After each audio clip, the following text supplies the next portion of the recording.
오늘 저녁에 주시는 하나님의 말씀은 사도행전 3장이 되겠습니다. 사도행전 3장 우리 함께 11절로부터 26절까지 말씀을 제가 한 절 읽고 여러분이 한 절 읽고 교독을 하도록 하겠습니다. 신약 성경 191페이지에 있습니다. 교독합니다. 나은 사람이 베드로와 요한을 붙잡으니 모든 백성이 크게 놀라며 달려나가 솔로몬의 행각이라 불리우는 행각에 모이거늘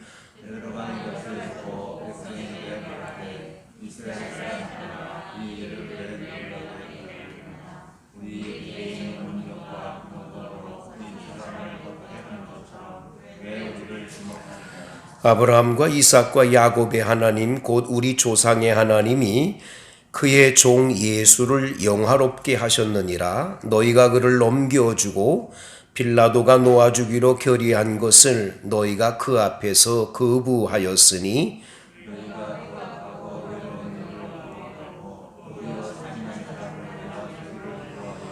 생명의 주를 죽였도다. 그러나 하나님이 죽은 자 가운데서 그를 살리셨으니 우리가 이 일의 증인이라.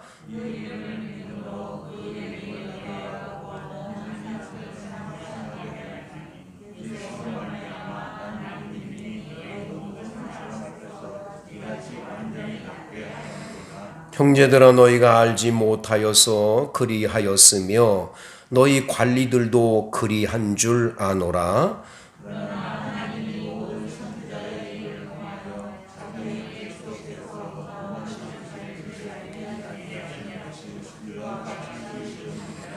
그러므로 너희가 회개하고 돌이켜 너희 죄 없이 함을 받으라. 이같이 하면 새롭게 되는 날이 주 앞으로부터 이를 것이요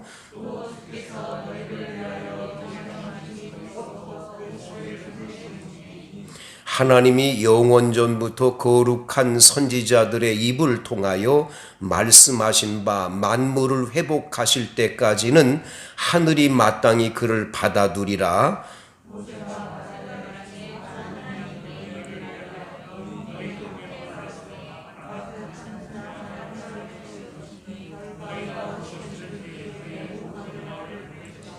누구든지 그 선지자의 말을 듣지 아니하는 자는 백성 중에서 멸망받으리라 하였고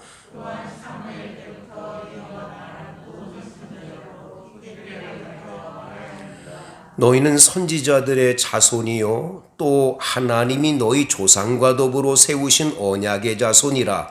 아브라함에게 이르시기를 땅 위의 모든 족속이 너희 씨로 말미암아 복을 받으리라 하셨으니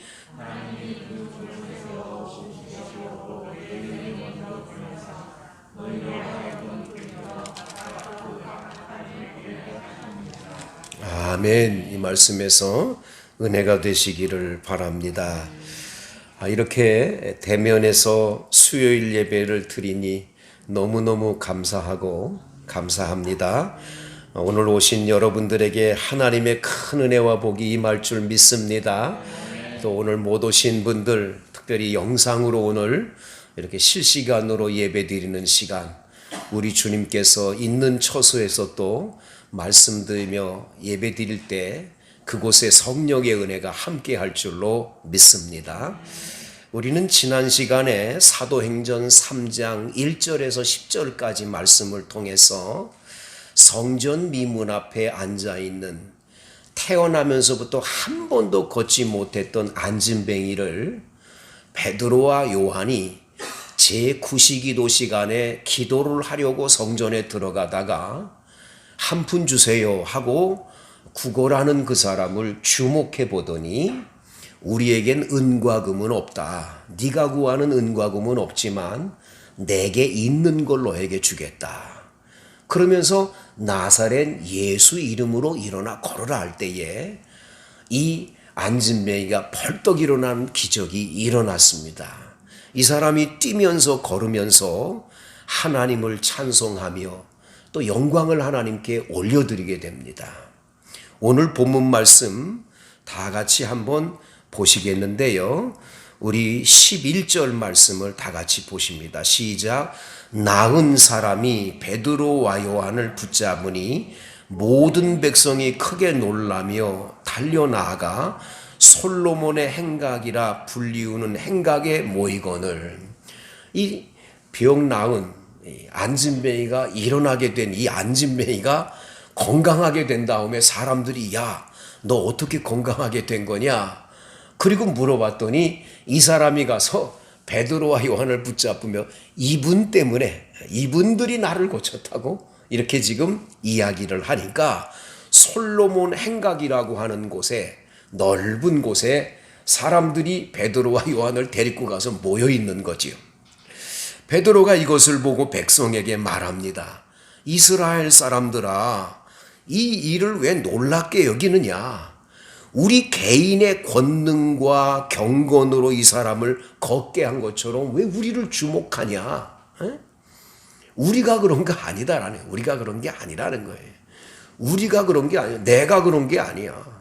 그러면서 베드로가 설교를 시작을 합니다.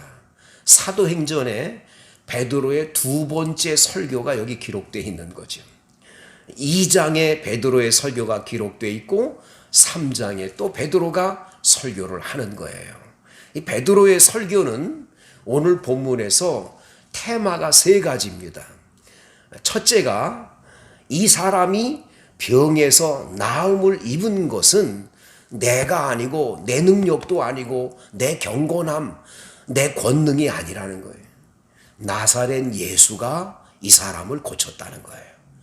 너희들이 얼마 전에 십자가에 못 박도록 너희들이 그렇게 얘기했던, 빌라도는 놔주려고 그랬는데 너희들이 막 시위하면서 십자가에 못 박아라 했던 그 예수는 십자가에 못 박혀 돌아가셨지만 3일 만에 다시 살아났다. 우리는 그 부활의 증인인데 그 예수의 이름으로 이 사람이 일어났다라는 거예요. 한번 읽어볼까요? 다 같이 14절부터 16절까지 읽습니다. 시작. 너희가 거룩하고 의로운 일을 거부하고 도리어 살인한 사람을 놓아주기를 구하며 생명의 주를 죽였도다. 그러나 하나님이 죽은 자 가운데서 그를 살리셨으니 우리가 이 일의 증인이라. 그 이름을 믿음으로 그 이름이 너희 보고 아는 이 사람을 성하게 하였나니 예수로 말미암아 난 믿음이 너희 모든 사람 앞에서 이같이 완전히 낫게 하셨느니라. 할렐루야. 여러분, 지금 시대는 많은 사람들이 이 건강하다, 건강치 않다를 뭘로 표현했냐면 옛날에 몸에 아픔이 있는, 이 몸에서 이렇게 질병에 걸리거나 아프면 그게 질병인 줄만 알았었어요. 근데 지금은 질병에 대한 판단이 달라요. 마음의 병도 있고요. 요즘 미국에서는 어느 큰 그런 그 대형 이렇게 그 종합병원에는 반드시 뭐가 계시냐? 목사님들이 계셔가지고 영적인 병에 걸린 사람이 그렇게 많다라는 거예요. 그래서 이 영의 병은 의사 선생님들이 못 고치는 거예요. 마음의 병은, 특별히 정신적인 병은 정신과 의사들이 고치겠지만 정신세계의 질병을 뛰어넘는 영적인 병들이 많다라는 거예요. 그런 병은 고치기가 굉장히 어려운 게 약으로도 안 되고, 이게 뭐 정신과 의사들이 아무리 노력해도 안 되는 거예요. 영적인 병은 이건 성령께서 임하셔서 예수의 이름으로만 고칠 수 있는 거예요. 그래서 이 목사님들이 지금 종합병원마다 계셔가지고, 우리나라도 지금 종합병원에는 이 많은 종합병원들이 원목이라고 목사님들을 많이 이제는 초빙해놔요. 왜냐하면 영적인 문제가 많으니까 말이죠. 자, 이제 영의 병이 있고 마음의 병이 있고 이 육신의 병이 다 있어요. 이 병을 뭐 육신의 병은 의사가 고치고 정신병은 정신과 의사가 고치고 그리고는 그냥 영의 병만 목사가 고치니까 영적인 병만 하나님이 고친다. 그러면 안 된다라는 거예요. 지금 시대는요. 육신의 이 질병이 얼마나 많이 발달돼요. 여러분 코로나19 같은 거 지금 또다시 또 하나의 질병이 온다 뭐 이런 얘기도 있잖아요. 얼마 안 있다가 또 온다는 거예요. 파도처럼 온다는 거예요.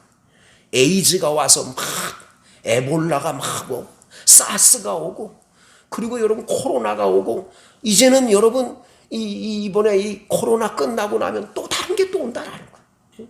메르스가 왔다가 코로나가 온 것처럼 또다시 질병이 또 올 수 있다라는 거예요. 인간이 아무리 똑똑하고 지혜로워도 약 개발하려고 애를 써도 하나님이 지혜 주시지 않으면 안 되는 거예요. 저는 하나님 앞에 기도합니다. 하나님, 우리나라 대한민국의 과학자들이 의사 선생님들이 이 치료약을 개발하게 해주세요. 그래서 이 치료약만 우리나라가 개발하면 우리 대한민국은 전 세계를 향해서 선교할 수 있는 은혜가 임할 줄로 믿습니다. 세계 각국에서 대한민국 사람들은 막 오라 그럴 거 아니에요. 우리가 이거 개발해가지고 가서 전하면서 전도하고 복음 전하는 길이 열려지면 얼마나 좋겠어요, 여러분. 이 문제를 놓고 기도해야 되는데 특별히 기억하세요. 오늘 안진뱅이는 낳으면서부터 안진뱅이였어요. 태어나면서 한 번도 거쳐본 적이 없어요. 근데 이 사람을 나사렛 예수의 이름, 그 이름을 가지고 오늘 성경 말씀 16절을 자세히 읽어보세요. 그 이름을 믿음으로, 할렐루야. 누구 이름을 믿어요? 예수의 이름을 믿어요. 그리고 그 이름이 너희 보고 아는 이 사람을 성하게 하였나니, 그 예수의 이름을 믿고 예수의 이름으로 선포할 때 병이 낫는 거예요.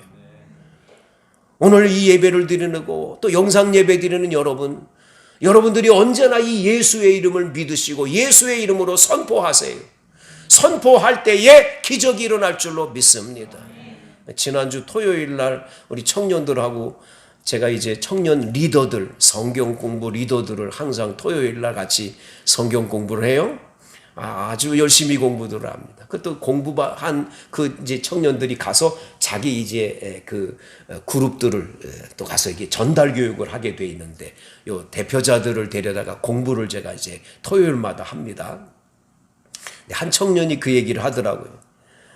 잠을 자는데 막 가위에 눌리는 거예요. 얼마나 막 목을 조르고 그러는데 뭐 어떻게 할 수가 없더라는 거예요. 그런데 그 순간에 우리 주님, 예수님을 찾아야 된다는 생각이 딱 떠오르더라는 거예요. 그래서 주여, 주여, 주여 나를 도와주세요. 그래서 막 그냥 주님을 찾고 그냥 소리를 질렀다는 거예요. 예수의 이름을 딱 부르는 순간에 그렇게 눌리던 이것들이 싹 달아나서 도망가 버리고 상쾌하게 일어나면서 이 청년이 이런 확신을 가는 거예요. 주님이 멀리 계시지 않고 나와 같이 계셔서 내가 주님을 찾으면 언제든지 나를 어려움에서 건져내 주시는구나. 여러분, 우리가 이 믿음을 갖게 되기를 원합니다. 이미 여러분에게는 예수의 이름을 주님이 주셨어요. 마가복음 16장에 믿는 자들에게는 표적이 따르리니 너희가 내 이름으로 귀신을 쫓아내며 새방언을 말하며 뱀을 집으며 무슨 독을 마실지라도 해를 받지 아니하며 병든 자에게 손을 얹은 즉 나으리라. 믿습니까? 이 마가복음 16장은 예수님이 부활하신 후에 제자들에게 나타나셔서 하늘로 승천해 올라가시기 전에 마지막 남긴 말씀이에요. 마지막 남긴 말씀이 너희는 온 천하에 다니며 만민에게 복음을 전파하라. 그리고는 믿고 세례를 받는 자는 구원을 받을 것이요 믿지 않는 자는 정죄를 받을 거라고. 그리고 믿는 자들에겐 표적이 따른다는 거예요. 예수 믿는 사람에게 이런 표적이 나타나는데 예수의 이름으로 귀신을 쫓아내고 새방언도 말하고 뱀도 짚고 그리고 여러분 특별히 병든 자에게 손을 얹은 적 낫는다라는 거예요. 여러분 가족 식구 가운데 누가 아파요? 그냥 약만 먹이려고 그러고 병원만 데리고 가려고 하면 그러면 안 되지요. 여러분 먼저 뭐부터 해야 돼요? 기도해 줘야 돼요. 여러분 아픈 사람 손 얹고 간절하게 예수의 이름으로 표적이 나타난다고 그랬고, 병든 자에게 손을 얹은 즉 예수의 이름으로 손을 얹으면 낫는다고 그랬으니까 낫도록 기도해야지요. 이 기도의 역사가 나타날 줄로 믿습니다. 제가 그 수요일마다 그 서울에 있는 어느 그 목사님 한 분이 이제 은퇴하시고 같이 모여가지고 성경을 같이 연구하는 모임을 가져가지고 목사님들이 모여서 한동안 한 1년 동안 같이 성경 공부를 했었어요. 근데 그 목사님은 스위스에 가서 유학을 하고 장로회 신학대학에서 교수도 지내시고 큰 교회 담임 목사님이 되셨어요. 자, 이 큰 교회 담임 목사님이 되셨는데, 자, 생각해 보세요.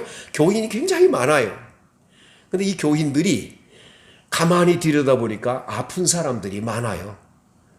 이게 뭐 강남에 아주 정말로 다들 잘 산다는 사람들인데도 아픈 사람이 많아요.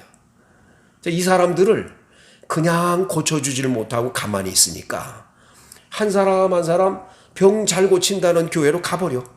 굉장히 어렵죠? 자, 공부를 많이 한 목사님이니까 이 목사님은 이게 성령하고는 별로 상관이 없는, 그리고 무슨 치유하고 그런 거는 이거 잘 안 되는 목회를 한 것이 이게 잘못됐구나. 어느 날 아주 기도를 간절하게 하신 다음에 목사님이 예배 시간에, 자, 여러분 몸이 아픈 분들 다 몸 아픈 데 손을 얹으세요. 자, 지금부터 예수의 이름의 권능을 믿으세요. 예수의 이름으로 손을 얹으면 낫는다고 그랬으니까 우리 믿고서 기도합시다. 그리고 같이 통성으로 기도했어요. 놀라운 일이요. 자, 병 낫는 기적들이 나타나는 거예요. 이래가지고는 목회가 새로워졌다라는 거. 그때부터 교인들이 어디 더 가고 그런 게 없는 역사가 나타났다는 거예요.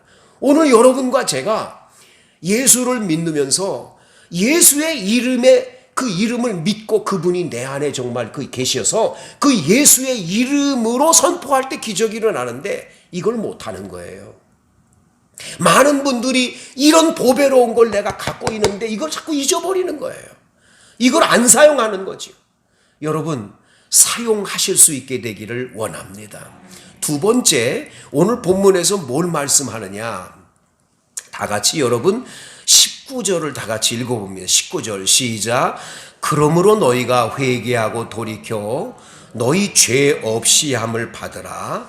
이같이 하면 새롭게 되는 날이 주 앞으로부터 이를 것이요. 여러분 여기 새롭게 되는 날이라고 하는 게 예전에 있던 성경에는 유쾌하게 되는 날이 온다. 유쾌하게 되는 날. 여러분 내가 보기에는 이 새롭게 되는 날보다는 유쾌하게 되는 날이 번역이 더 잘 된 건데 이거 번역을 좀 잘못됐다고 난 봐요. 유쾌한다는 거예요. 사람이 왜 유쾌하질 못합니까? 인생 살면서 행복하게 즐겁게 기쁘게 못 삽니까?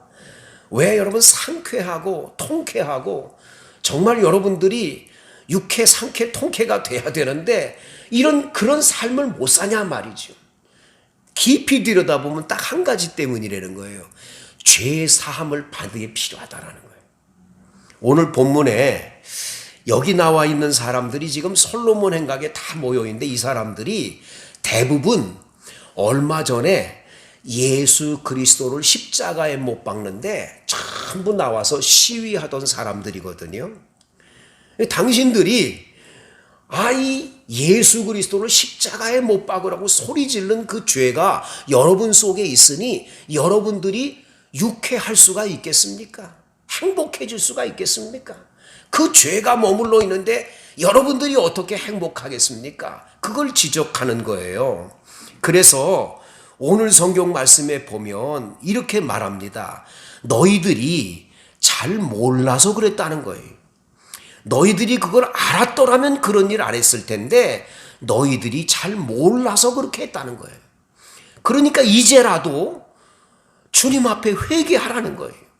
그래서 19절에 너희가 회개하고 돌이켜 너희 죄 없이 함을 받으라. 그리하면 너희에게 유쾌하게 되는 날, 새롭게 되는 날, 행복한 날이 도래할 수 있다는 거예요. 많은 분들이 이걸 잘 몰라요. 왜 내가 막연하게 불안할까? 왜 내가 두려울까? 걱정할까? 왜 밤잠을 못 자며 이렇게 고민할까? 여러분, 대부분이요, 많은 분들의 그 상쾌하게 유쾌하게 살지 못하는 그 이면에는 이 죄 문제가 반드시 있어요. 근데 우리 주님께서는 이 죄 문제에 대해서는 주님께 와서 죄를 고백하면 미쁘시고 의로우셔서 우리 죄를 다 씻어주신다 했거든요. 근데 가서 고백만 하면 되는데 이 고백을 잘 안 하는 거예요. 고백을 하면 주님이 다 용서해 준다 그랬거든요. 너희들의 죄를 고백하면 내가 그것을 등 뒤로 던진다고 그랬어요. 그리고 뒤돌아보지 않는신다고 그랬어요. 주님이 그 죄를 발로 밟고 아예 뒤돌아보지 않으신대요. 또다시 그걸 가지고 말하지 않으신다는 거예요. 고백하면. 그리고 동이서에서 먼 곳같이 죄가를 멀리 옮기신다는 거예요. 여러분들이 주님의 은혜를 여러분이 기억하시며 죄 고백하는 걸 두려워할 필요 하나도 없다라는 거예요. 고백하면 용서해 주시는 거예요. 제가 어려서 자란 시골 교회에서 이 목사님이 어떻게든지 예배당을 지으시려고 그냥 고생을 하세요. 근데 목사님이 연세가 많으신 어르신이었는데 그냥 돌을 그렇게 자꾸 이렇게 마차에 실어다가 예배당 앞에다 갖다 자꾸 쌓아 놓으셔서 그 돌을 가져다가 이제 예배당을 아마 지으셨려고 그랬던 것 같아요. 초등학교 한 3학년쯤 됐을 거예요, 제가. 초등학교 한 6학년 정도 됐을까요? 하여튼 지금 기억나는데. 이 예배당 지으려는 그 돌을 가지고 그 놀기가 참 재밌잖아요. 그래가지고 이걸 가지고 친구들하고 막 노는데, 갑자기 목사님이 오시더니 말이죠. 이 교회 예배당 지으려는 돌을 왜 거기다가 버리냐. 아마 속상하신 거죠. 화가 나셔가지고 막 그러는데 제가 막 도망을 갔습니다. 이거 도망을 가는데 친구들이 다 뿔뿔이 도망을 갔습니다. 도망을 가는데 집에 들어가는데 얼마나 마음이 불안한지 그 목사님이 그냥 금방 우리 집에 쫓아오셔가지고 이 최상학 집사님이 이 아들 이거 어딨냐고 막 그렇게 찾을 것 같고 막 무서운 거예요. 굉장히 두려운 거예요. 나중에 꿈에도 나타나고 아주 며칠을 고생했어요. 이거 정말 불안하더라고요. 나중에 제가 목사님 찾아갔습니다. 찾아가서 목사님한테 무릎을 꿇고 목사님 제가 돌 던진 거 예배당 지으려고 하는 돌 던진 거 너무너무 잘못했다고 그리고 목사님한테 용서를 구했어요. 이 사모님이 나를 끌어안고는 이뻐가지고 말이죠. 아이고 그랬냐 용서해 줄게 용서해 줄게. 그리고는 목사님하고 저를 둘이서 사모님하고 기도를 해주는데 얼마나 행복한지. 그 용서받고 나니까요 예배당이 그렇게 가까워지고 교회 오고 싶어지고 그전에는 교회 가고 싶은 마음도 없고 불안했었는데 이 용서받고 나니까 얼마나 좋은지 몰라요. 여러분 하나님과 사람 앞에서 이게 이 잘못된 게 있으면 이거 불안한 거거든요. 여러분 왜 우리가 유쾌하게 못 사나 한번 깊이 돌아보시고 하나님 앞에서 사람 앞에서 내가 잘못된 거 있다면 이거를 죄 없이 함을 받을 때에 여러분에게 유쾌한 새로운 날이 여러분 앞에 반드시 나타나게 될 줄로 믿습니다. 이제 마지막 이 베드로의 설교 가운데 우리에게 주는 말씀이 뭔가? 다 같이 25절을 읽습니다. 시작. 너희는 선지자들의 자손이요 또 하나님이 너희 조상과 더불어 세우신 언약의 자손이라. 아브라함에게 이르시기를 땅 위의 모든 족속이 너희 씨로 말미암아 복을 받으리라 하셨으니. 할렐루야. 여러분 여러분들과 저를 하나님은 복 주시기를 원하시는 거예요. 여러분이 복된 인생 되기를 주님이 원하세요. 그래서 오늘 베드로의 설교가 죄 없이 함을 받은 이후에 너희들이 복을 받도록 하나님께서 모세를 통해 율법도 주시고 너희들에게 우리 하나님께서 사무엘 때부터 지금까지 끊임없이 복을 받을 수 있는 길을 말씀했다는 거예요. 왜? 아브라함 때부터 너희들은 복된 자라고 주님이 그렇게 선택했기 때문이라는 거예요. 이 복 받을 수 있는 길이 다 열려지게 돼 있다라는 거예요. 그런데 왜 우리들이 복을 못 받고 사냐 이거예요. 26절 시작. 하나님이 그 종을 세워 복 주시려고 너희에게 먼저 보내사 너희로 하여금 돌이켜 각각 그 악함을 버리고 하셨느니라. 여러분, 악함을 버리고 예수님께로 가면 복이 오는 거예요. 복 주시려고 이 땅에 오신 분이 예수님이세요. 예수 믿으면 복을 받는 거예요. 믿습니까? 제가 오늘 유튜브를 이렇게 좀 잠깐 시간이 있어서 봤는데 전 세계 나라에 이 특별히 잘 사는 나라들을 연구 분석을 쭉 했어요. 잘 사는 나라들을 연구 분석을 했는데 놀라운 거는 잘 사는 나라들의 국민들이, 그 나라의 국민들이 특별히 개신교, 우리 교회가 장로교잖아요. 이 개신교 교인들이 숫자가 많은 국민들이 사는 나라들이 잘 사는 거예요. 그러면서 제일 1등으로 네덜란드를 꼽았더라고요. 네덜란드. 네덜란드가 전 국민의 80%가 기독교인이라는 거예요. 그러면서 세계에서 그렇게 잘 사는 얘기를 하는 거예요. 두 번째가 노르웨이라는 나라를 꼽았더라고요.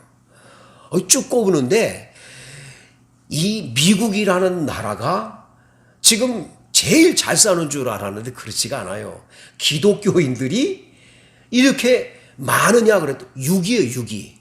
이 미국이라는 나라의 60% 정도가 기독교인이고 나머지는 아니라는 거예요. 그런데 기독교인이 숫자적으로는 제일 많죠. 그 그런 국민의 60%밖에 안 된다는 거예요. 그럼 대한민국은 몇 위쯤 되겠어요? 여러분, 대한민국을 보니까요, 놀랍잖아요. 대한민국이 10등 했더래요. 10위. 전 국민의 가운데 기독교인 숫자를 정확하게 이렇게 계산했는데 우리나라의 38% 정도가 기독교인이더라고요. 40%가 잘 안 되더라고요. 그리고 불교인보다도 천주교인보다도 제일 많아요, 기독교인이. 참 감사한 일이죠. 우리나라의 종교인 가운데 기독교인이 제일 많다는 건 감사한 일인데 우리나라가 기독교인들이 숫자가 더 늘어가면 늘어갈수록 대한민국은 뭐 할까요? 하나님의 은혜와 복이 이 나라에 임할 거예요. 생각해 보세요. 우리나라가 130년 전에 언더우드하고 아펜셀라라는 선교사님이 1830 몇 년에 이 우리나라에 딱 오셨거든요. 그때 오셔가지고 지금까지 우리나라가 기독교인들이 점점점 늘어서 여기까지 와서 옛날에는 여성분들이 어디 밖에 나옵니까? 여성들이 공부를 할 수 있었습니까? 정말 우리 척박하고 가난한 나라였어요. 그런데 예수 믿으면서 대한민국은 정말 달라진 거예요. 생각해 보세요. 우리요, 고려 시대에는 불교였지요. 조선 시대는 뭐였어요? 유교였어요. 그런데 불교 500년, 유교 500년이 이제 얼마나 나라가 가난하고 피폐하고 어려웠습니까? 그런데 기독교가 들어와 가지고 지금 130년밖에 안 됐는데 이렇게 하나님이 얼마나 복을 줬어요. 이제 우리나라가 기독교의 역사가 500년 정도 되면 대한민국은 달라지리라고 분명히 믿어요. 앞으로 그렇게 되리라고 믿어요. 그래서 여러분과 저는 정말 복 받는 비결이 뭐냐? 예수 믿는 거, 예수 믿는 거. 예수님 저버리고 예수님 우습게 여기고 예수 믿는 사람 자꾸 뭐라 그러고 교회 탄압하고 교회 교인들 뭐라 그러고 안 돼요. 지금 우리나라에서 가장 큰 문제가 뭐냐? 너무 교회 나쁘게만 얘기하면 안 되는 거예요. 그거 여러분 행복한 거 아니에요. 물론 교회도 변화돼야 될 분이 많지만 자꾸 예수 믿는 사람들을 나쁜 것만 조명해서 기독교인은 아주 나쁜 걸로 말하기 시작하면 한국의 미래가 어디 있습니까? 지금 여러분 우리나라의 젊은 학생들이요 중독에 걸려 있는데 게임 중독, 인터넷 중독, 중독에 걸린 애들이 얼마나 많은지 몰라요. 이 아이들이 나중에 장래에 크면 어떤 일이 벌어질지 몰라요. 자, 이런 아이들이 지금 성장하고 있어요. 이 아이들을 고칠 수 있는 길이 어디 있습니까? 도박 중독, 무슨 중독, 얼마나 많은 사람들. 제가 예전에 인천에서 그 개척교회를 했어요. 조그만 개척교회를 지하실에서 시작을 했는데 그 개척교회 할 때 저희 교회에 누가 왔냐면 한 여자분이 남자분하고 둘이서 등록을 했는데 등록하고 난 다음에 그 집에 신방을 갔는데 이분이 조그맣게 중소기업을 하는 분이에요. 공장을 경영하는데 이 남편은 열심히 일하는데 부인이 뭐하냐? 돈 벌어다 주면 이 부인은 가져가서 계속 도박을 해. 도박 중독증에 걸린 거예요. 아이 세상에 그때 당시에 뭐 집 한 채도 날렸다고 그러고 말이죠. 얼마나 어려운지. 저보고 그때 전도사 때인데 전도사님 우리 마누라 이 중독에서 좀 해방시켜달라고 저보고 붙들고 얘기를 하더라고요. 이거 고칠 수가 없대요. 이분이 돈만 있으면 그냥 들고 자기도 모르게 가서 그거 하고 있는 거예요. 몇 날을 새고 그런다라는 거예요. 고칠 수가 없는 거예요. 여자분이 그러니까 얼마나 더 기가 막힙니까? 그런데 여러분 정말 예수를 믿고 신앙생활하면서 점점점 그 여자분이 도박에서 벗어나기 시작을 해요. 그리고 나중에 어느 기도원에 가서 같이 기도하다 성령 받고 나니까 싹 사라져 버리는 거예요. 그 도박 귀신이 물러가 버리는 거예요. 달라지는 거예요. 완전히 새로워지는 거예요.